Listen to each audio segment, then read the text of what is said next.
சாய்ராம். ஹிமாலய ரகசியங்கள் அத்தியாயம் 31. தத்த சைத்தன்யா. மற்றொரு இமாலய மகாயோகி தத்த சைத்தன்யா ஆவார். பத்ரிநாத்திற்கு தவம் செய்ய சென்றவர் மறுபடி கீழே இறங்கி வரவே இல்லை. அத்தனை வைராக்கியம் நிறைந்தவர். தன் தவத்தின் மீது அவர் கொண்டிருக்கும் அடர்ந்த பற்று காரணமாக அவர் பேசும் வார்த்தைகள் சில நேரங்களில் முரட்டத்தனமாகவும் சில வேளைகளில் மனதை காயப்படுத்துவதாகவும் இருக்கும். அவற்றை நாம் பெரிதாக எடுத்துக்கொள்ளக்கூடாது. வருடம் 365 நாட்களும் தொடர்ந்து இடைவிடாமல் தவம் புரியும் மகான்கள் பலரில் இவரும் ஒருவர். 15 ஆண்டுகளாக தவம் புரிந்து வருபவர் இவர். கடுமையாக தவம் புரியும் ஆற்றல் உள்ளவர். மற்ற மகான்களை விட இவர் சற்று வேறுபட்டவர். இவரை புரிந்து கொள்வது சற்று கடினம். சில நேரம் சிறந்த ஆன்மீக கருத்துக்களை உதிர்க்கும் இவரின் பேச்சு சில சமயங்களில் இவர் ஒரு நாத்திகனோ என்று எண்ணும் அளவிற்கு வேறுபட்டிருக்கும். தவம் செய்யும் யோகிகள் தங்கள் வாழ்க்கையில் 21 நிலைகளை எட்டுகிறார்கள் என்று இவர் கூறுகிறார். தவத்தின் வலிமையால் ஒவ்வொரு நிலையாக கடந்து அவர்கள் மேலே செல்லுகிறார்கள். ராமகிருஷ்ண பரமஹம்சர், இயேசு கிறிஸ்து, பகவான் பாபா போன்ற பல யோகிகள் ஒவ்வொருவரும் இந்த 21 நிலைகளில் வெவ்வேறு நிலையில் உள்ளதாக இவர் கூறுகிறார். இவ்வாறு அவர் கூறுகையில் அந்த நிலைகளை பற்றி ஓம் குரு அதிகம் ஆர்வம் காட்டவில்லை. உத்தரகாண்ட் நிகழ்ச்சிக்கு முன்பாக இவரை ஓம் குரு மௌனி பாபா ஆசிரமத்தில் பார்த்திருக்கிறார். இந்த மகான் கர்நாடகத்தின் பெங்களூருவை சார்ந்தவர்.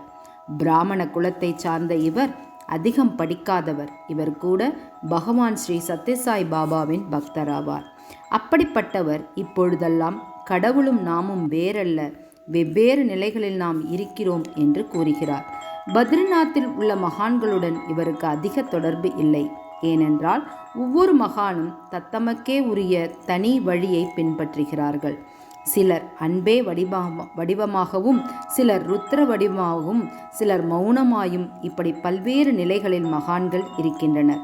ஒவ்வொருவரும் தனிப்பட்ட தன்மையாராகவே இருக்கின்றனர். அந்த வகையில் இவரும் தனித்து நிற்பவராவார்.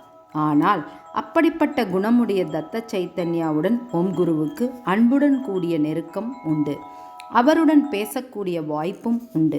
அந்த மகானுக்கு பகவான் ஸ்ரீ சத்யசாய் பாபாவின் அருள் கிட்டிய மகிமையை ஓம் குரு அருமையாக விளக்குகிறார். பகவான் பாபாவின் பக்தனான தத்த சைத்தன்யாவிற்கு பகவான் ஒரு நிழல் போல நின்று வழிநடத்தியுள்ளார். தத்த சைத்தன்யா புட்டபர்த்தியில் இருந்தபோது ஒரு நிழல் உருவம் வந்து அவருக்கு வழிகாட்டியுள்ளது.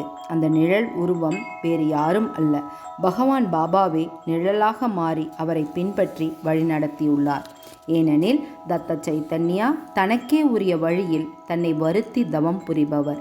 ஒவ்வொரு முறையும் பகவான் பாபாவை காண வரும்போதெல்லாம் பெங்களூரிலிருந்து நடந்தே புட்டபர்த்தி வருவார் என்றால் அவரின் தீவிர பக்தியின் அளவை நாம் அறிந்து கொள்ளலாம். பெங்களூரிலிருந்து புட்டபர்த்திக்கு செல்லும் தூரம் 154 கிலோமீட்டர் ஆகும். இவ்வாறு நிழல் உருவில் வந்த பகவான் பாபா அவரை முதலில் ஷீரடிக்கு போகச் சொல்லியிருக்கிறார். அங்கே 6 மாதம் தங்கியிருந்த பிறகு காசிக்கு போகும்படி பகவான் கூறியிருக்கிறார். ஒவ்வொரு நாளும் பகவான் பாபா நிழல் உருவாக பின்தொடர்ந்து அவர் என்ன செய்ய வேண்டும் என்பதை சொல்லிக்கொண்டே இருந்திருக்கிறார். பகவான் பாபாவின் குரல் மட்டும் அவருக்கு கேட்கும். ஆனால் என்ன சொல்கிறார் என்பதை தத்தாஜி வெளியில் சொன்னதே இல்லை. அதை அவர் ஒரு இரகசியமாகவே காப்பாற்றி வருகிறார். அங்கிருந்து புறப்பட்ட தத்த சைத்தன்யாவை உஜ்ஜயினி செல்லுமாறு பகவான் பாபா பணித்துள்ளார். அங்கு நீண்ட காலம் 2-3 வருடங்கள் தங்கியிருந்து தத்தாஜி தவம் புரிந்துள்ளார். பின்னர் அங்கிருந்து நேராக பத்ரிநாத் செல்லும்படி கூறிய பகவான் ஒரு நிபந்தனையை கூறியிருக்கிறார். அது என்ன தெரியுமா? முயற்சியுடனும் பக்தியுடனும் பத்ரிநாத்திலேயே தங்கியிருந்து தவம் புரிய வேண்டும் என்றும் எந்த காரணத்தை முன்னிட்டும் அவர் கீழே இறங்கி வரவே கூடாது என்றும் கூறியிருக்கிறார். அவரின் இறுதி காலம் வரை பத்ரிநாத்திலேயே இருக்க வேண்டும் என்று பகவான் ஆணையிட்டிருக்கிறார். அந்த ஆணையை தலைமேற்கொண்ட தத்த சைத்தன்யா பத்ரிநாத்தினை விட்டு கீழே இறங்கவே இல்லை. கடும் தவத்தினை மேற்கொண்டார். உண்பது கிடையாது, உறங்குவது கிடையாது. தொடர்ந்து தீவிரமாக தவம் செய்த அவருக்கு பெரிய பெரிய மகான்களெல்லாம் காட்சி கொடுத்தனர். பத்ரி நாராயணன் கூட ஓரிரு முறை அவருக்கு காட்சி கொடுத்துள்ளார். ஆனால் சாய் நாராயணன் ஆகிய பகவான் பாபா அவருக்கு தினமும் காட்சி தருகின்றார். தன்னுடைய கடும் தவத்தின் மூலம் தவ வலிமை பெற்ற அவர் மகான்கள் எட்ட வேண்டிய 21 நிலைகளையும் எட்டியுள்ளார். எதிர்மறை எண்ணங்கள் அவரது சுசுமனா நாடியான உயிர் நாடியை வெட்டிவிடவே அவர் சாதாரண நிலைக்கு தள்ளப்பட்டார். உடல் உபாதைகள் உண்டாயின. கடுமையான வயிற்று வலியும் மூச்சு திணறலும் உண்டாயின. ஆனால் தன் தவத்தினை விடாது மேற்கொண்டு வரும் அவருக்கு ஒரு பேராசை உண்டு. எப்படியும் நரநாராயண பர்வதத்திற்கு செல்ல வேண்டும் என்பதே அந்த ஆசையாகும். நன்றி. சாய்ராம்.